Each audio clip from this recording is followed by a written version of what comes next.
Bonjour, j'ai invité cette semaine Olivier Mongin, le directeur de la revue Esprit, pour son regard sur la campagne présidentielle, et Henri Tinck, qui est l'auteur d'une biographie sur Jean-Marie Lustiger, cardinal et selon lui prophète.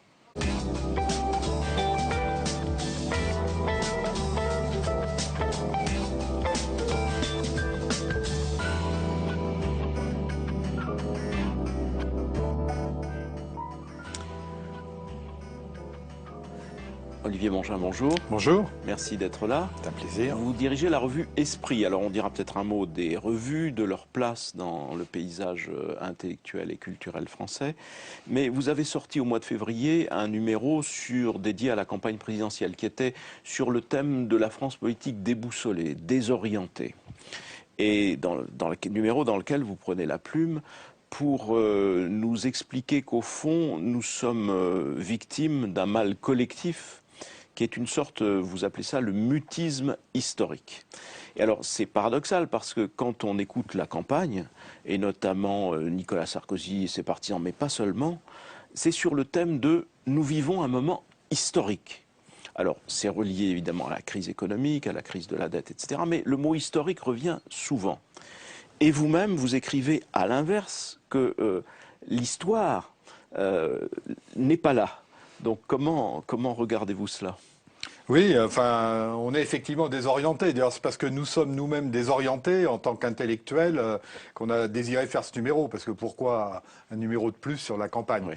Et au fond, effectivement, il y a le sentiment qu'on est dans un moment de crise assez profond et que cette crise, elle est historique. Mais que ce soit Nicolas Sarkozy, voire François Hollande, tout le monde parle de cette crise sur un plan économique et effectivement n'en parle pas sur un plan historique. Alors ça pose deux questions qu'il faudrait essayer d'approfondir.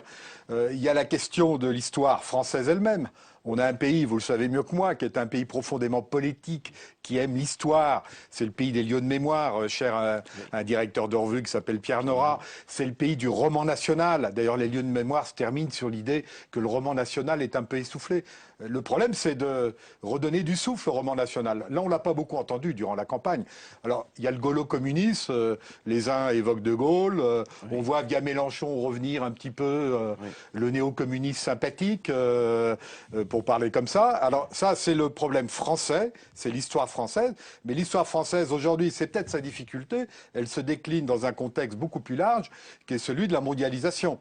Et la mondialisation, c'est pas n'importe quoi. C'est pas uniquement un phénomène économique. D'ailleurs, c'est la troisième mondialisation, vous expliqueront les historiens. Et il faut peut-être un peu prendre le temps de la décliner. Or, aujourd'hui, on a le mot crise.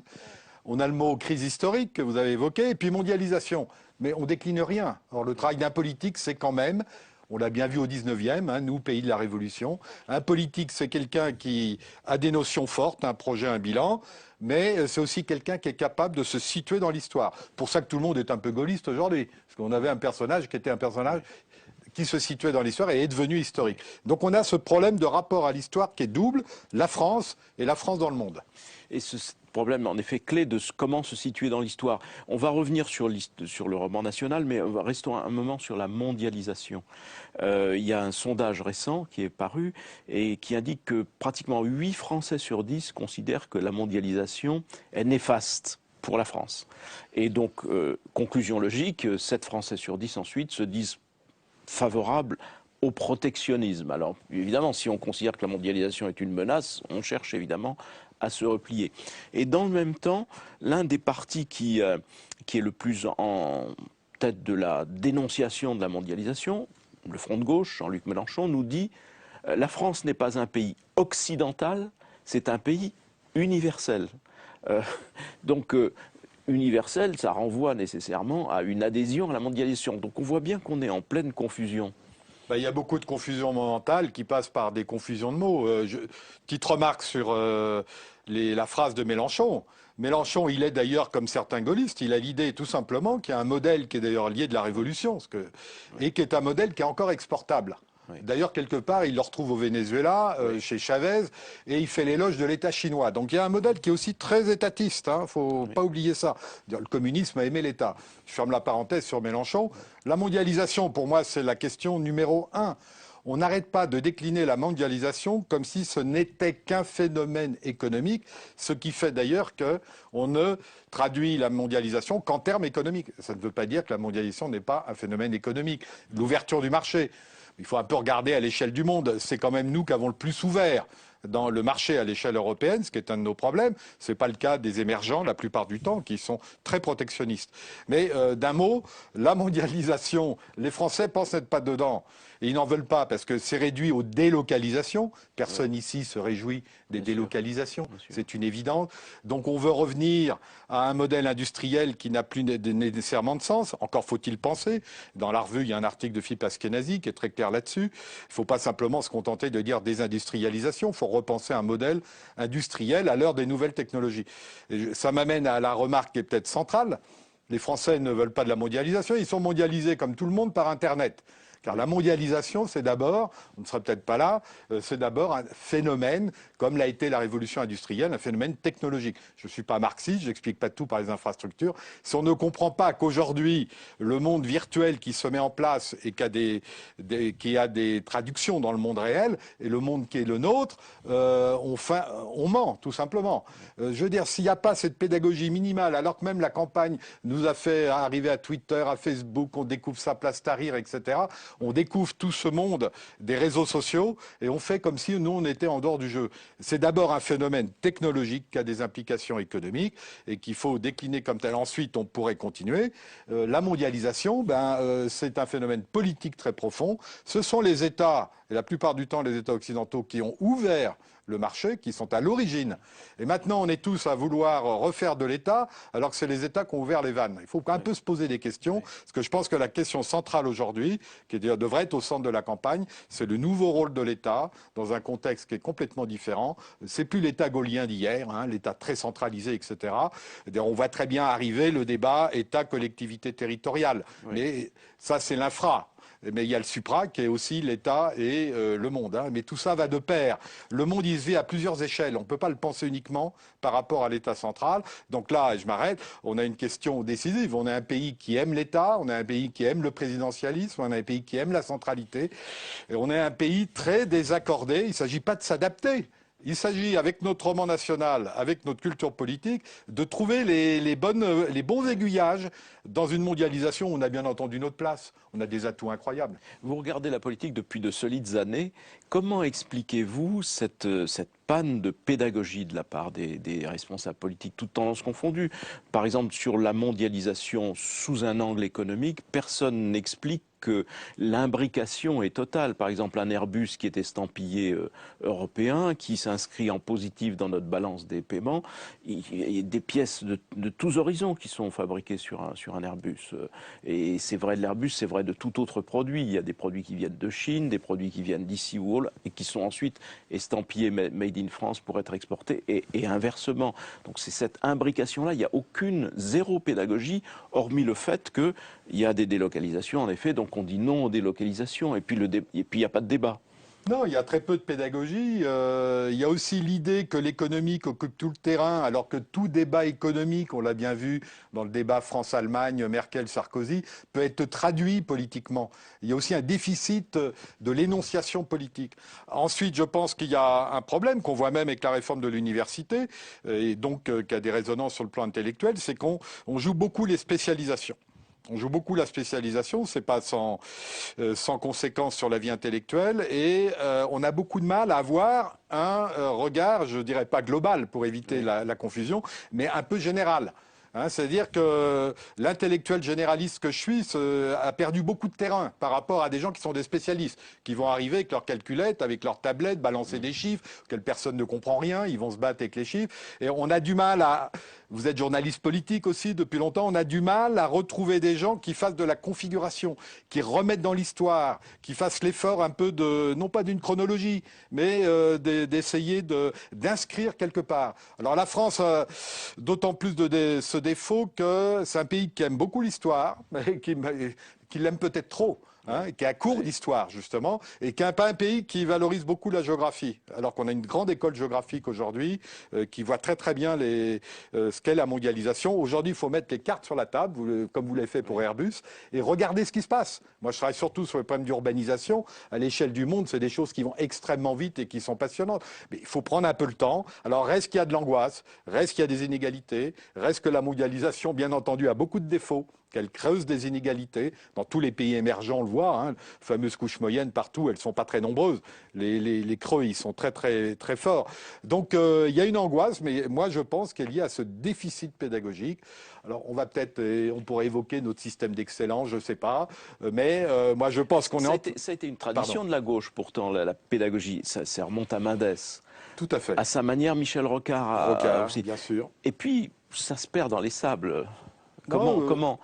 Comment expliquer ça, ce refus, quoi, Je pense que un des gros problèmes, on pourrait dire que Sarkozy, qui a essayé de rompre avec le gaullisme d'une certaine manière, il a joué son propre jeu d'un certain libéralisme économique. Il y est allé. Il a fait toutes les erreurs qu'on sait, ça n'a pas marché, mais il a essayé d'y aller. Donc on pourrait dire qu'il y avait un modèle de droit assez américain qui s'est mis en place, qui, à mon avis, est très compliqué parce qu'on n'est pas un pays américain. On le voit très bien dans la réforme de l'université. On veut faire du campus américain avec une culture de l'excellence qui n'est pas du tout américaine. Ça, c'est un autre débat. Sarkozy, d'une certaine manière, il a ouvert ses propres portes. Hein. Le problème de la gauche, c'est qu'elle a pas beaucoup à offrir, comme c'est pas une question de modèle alternatif, comme discours historique susceptible de faire mieux que la social-démocratie version Strauss-Kahn. Oui. Hein, au fond, Hollande, c'est ça, avec une prise de conscience de la crise extrêmement forte. Et c'est pas pour rien qu'on voit à gauche revenir un peu un modèle néo-communiste contre lequel on a quand même il faut quand même. Mais justement, dans cette panne que vous décrivez de comment réarticuler un récit national, un roman national, avec la mondialisation, si on n'y arrive pas, on meurt. Je veux dire, on disparaît. Comment échapper à la pure et simple nostalgie? Parce que dès qu'on dit roman, récit national, on va faire appel on va se payer de mots, on va ressortir les grands principes, les grands mots, les grands hommes, mais... Oui, non, mais pour l'instant, on a grands mots, grands hommes, grandes dames. D'ailleurs, Jeanne d'Arc fait toujours l'unanimité. Voilà. Heureusement qu'elle est là. Jeanne d'Arc a été le seul personnage historique de cette campagne. C'est extraordinaire. Peggy pourrait être heureux, mais c'est un pays peu péguiste au sens d'aller là où ça fait mal, comme on aime dire. Moi, je pense que le problème, c'est qu'on est piégé. D'un côté, on le voit bien dans les débats sur l'Europe, par un retour identitaire qui est la réponse à ce que vous venez de décrire. Hein, si le roman national est un peu fatigué, on revient à l'identitaire, avec refus de la diversité, tous les débats focalisés sur l'immigration, etc.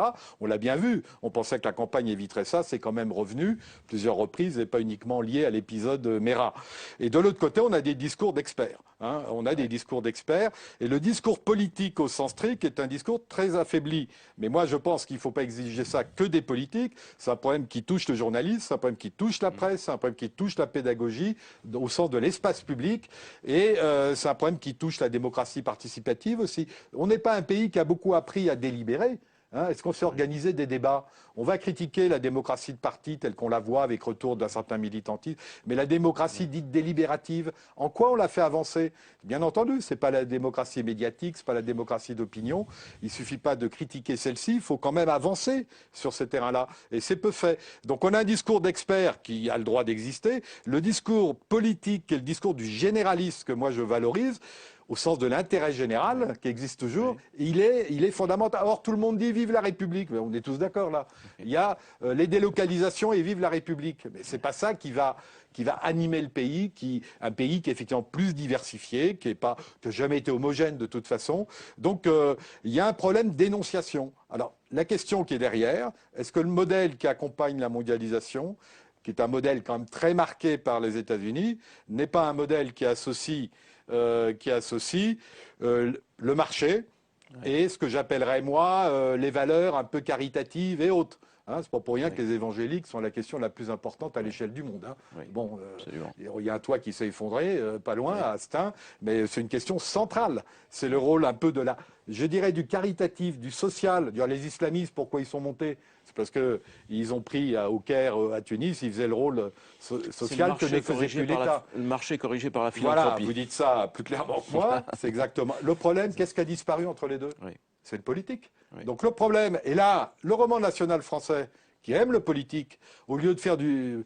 On n'a jamais fait autant de politique en France. Le problème, c'est de le retrouver. Oui. Hein, cette campagne, elle est hyper politique, on est tous fatigués, on est saturés de politique qui peut être violente, pas violente, etc.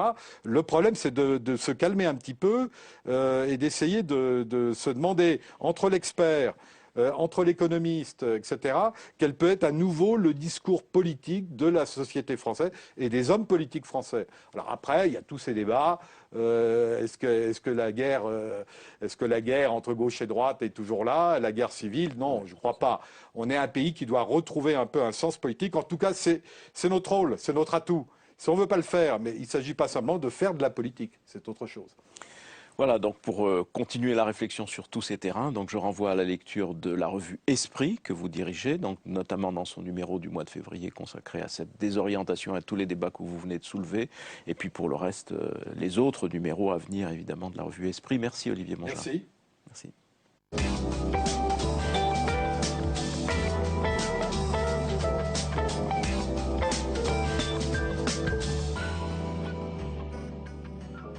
Henri Tinck, bonjour. Bonjour. Merci d'être avec nous. Vous venez de consacrer une biographie très fouillée, très argumentée, très précise à Jean-Marie Lustiger, qui a été donc longtemps cardinal archevêque de Paris. Et le sous-titre que vous donnez à cette biographie, qui est publié chez Grasset, c'est Cardinal prophète. Prophète, ça va très loin. Oui, il était habité par une sorte de vision un peu tragique du monde, quoi. Hein, et ça vient de ses épreuves personnelles de l'enfance, quoi. Hein, la guerre, l'occupation, sa mère qui a été déportée, qui est morte à Auschwitz, la clandestinité à laquelle il a été soumise avec son père. Et il alertait sur les malheurs du monde, les guerres, les grandes catastrophes, les manipulations génétiques, les menaces contre la civilisation.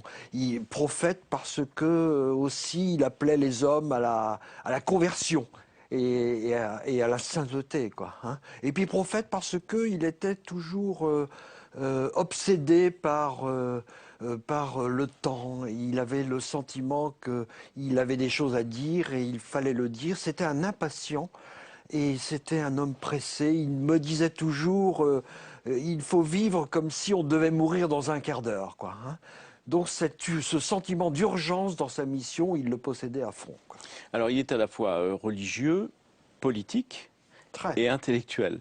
On va regarder un petit peu toutes ces dimensions, mais fondamentalement, d'abord, l'exceptionnalité de Jean-Marie Lustiger, c'est qu'il est à la fois juif et catholique. Il est baptisé catholique et il ne cesse pas de toute sa vie d'être et de revendiquer d'être juif. D'ailleurs, lors de ses obsèques, qu'il avait, dites-vous et expliquez-vous, minutieusement organisé, préparé, il y a une prière en hébreu.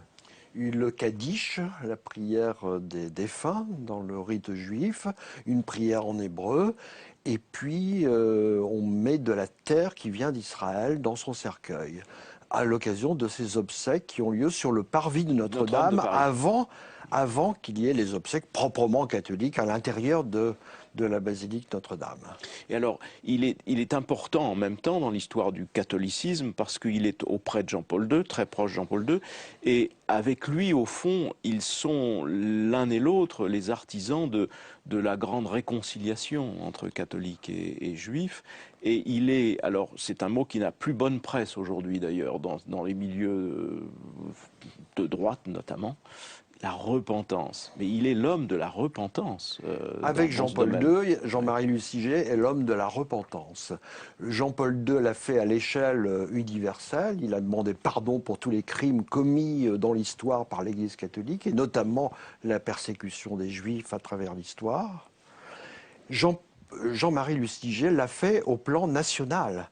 Et il est l'homme de la repentance de Drancy. Drancy, c'était en 1997, 30 ans, 40 ans après 40 ans. la collaboration, on peut le dire, d'une partie de l'épiscopat français avec le régime de Pétain et avec les Allemands.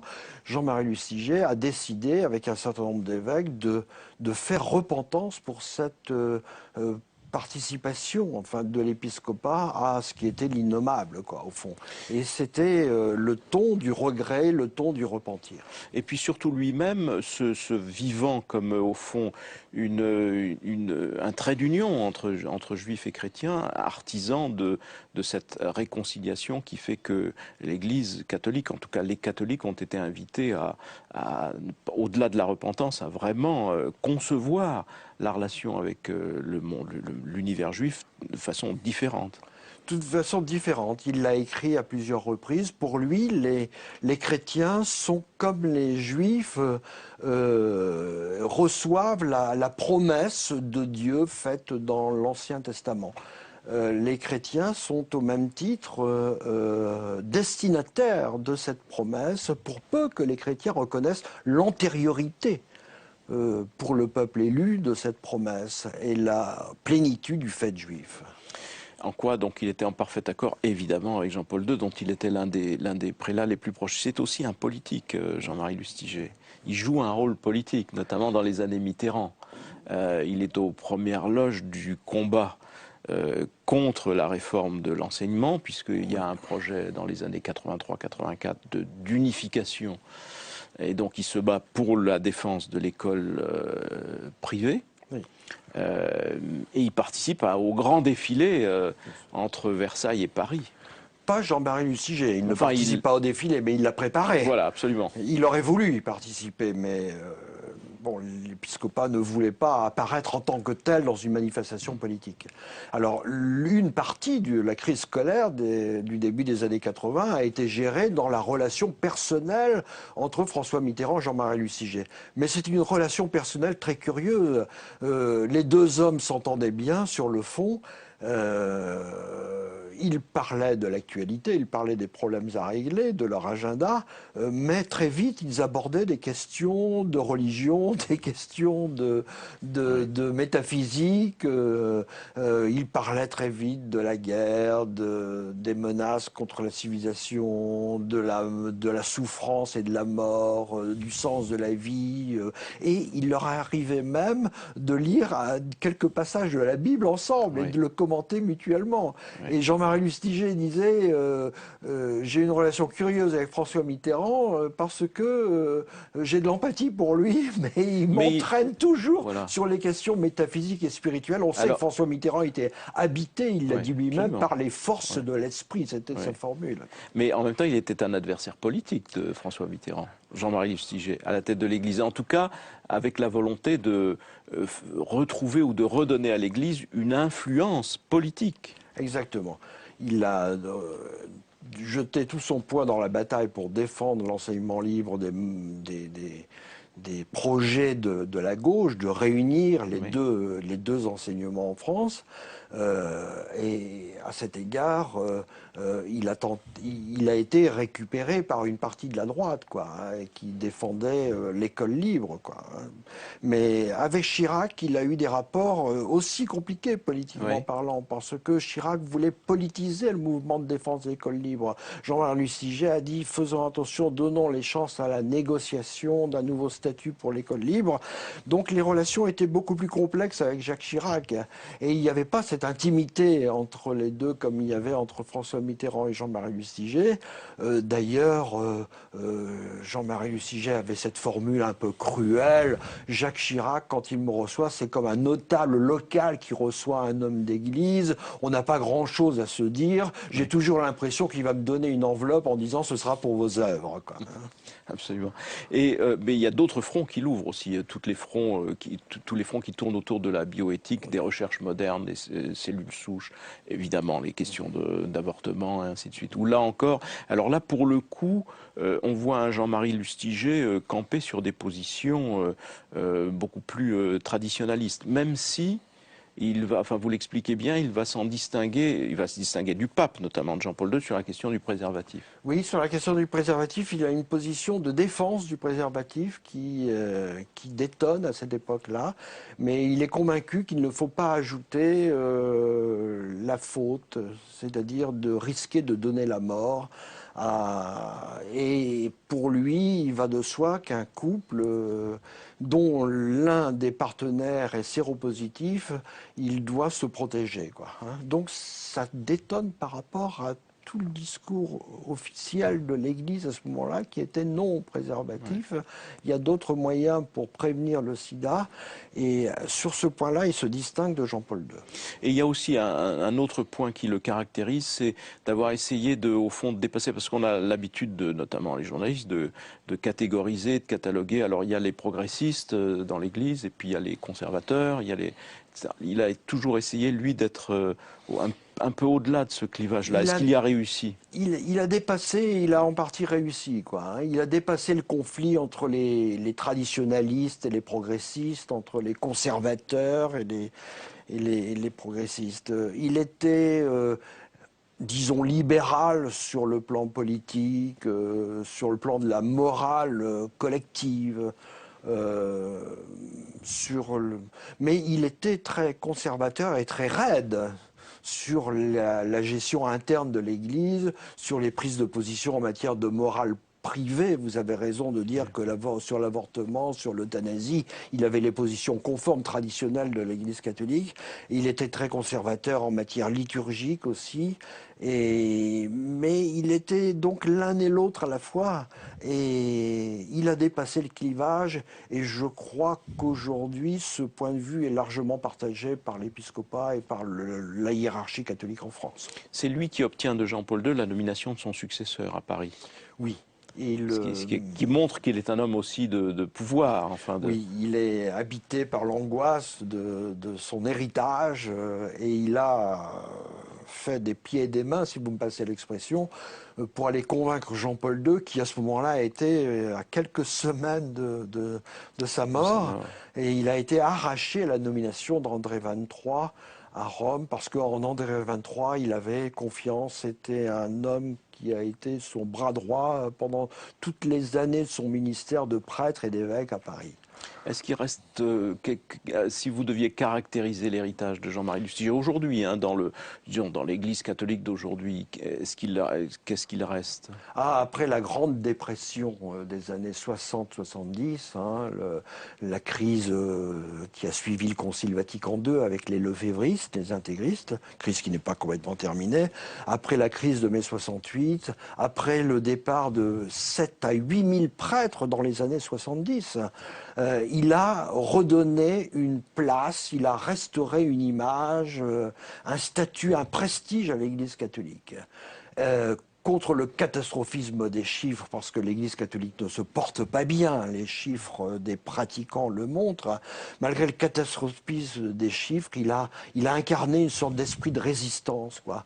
Et je ne dis pas que les choses vont mieux aujourd'hui, mais il a été une voix déterminante pour redonner confiance dans le monde catholique français et dans une parfaite ouverture avec les autres communautés, notamment la communauté juive.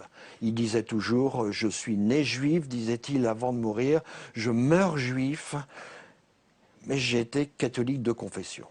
Et il a été un des grands responsables de l'Église catholique. C'est quand même ça qui marque vraiment son exceptionnalité. Exceptionnalité. Mais il n'a jamais été élu président de la Conférence des évêques de France parce que son tempérament de converti, son tempérament de zélote, au fond, l'empêchait de passer les compromis souhaitables dans toute institution.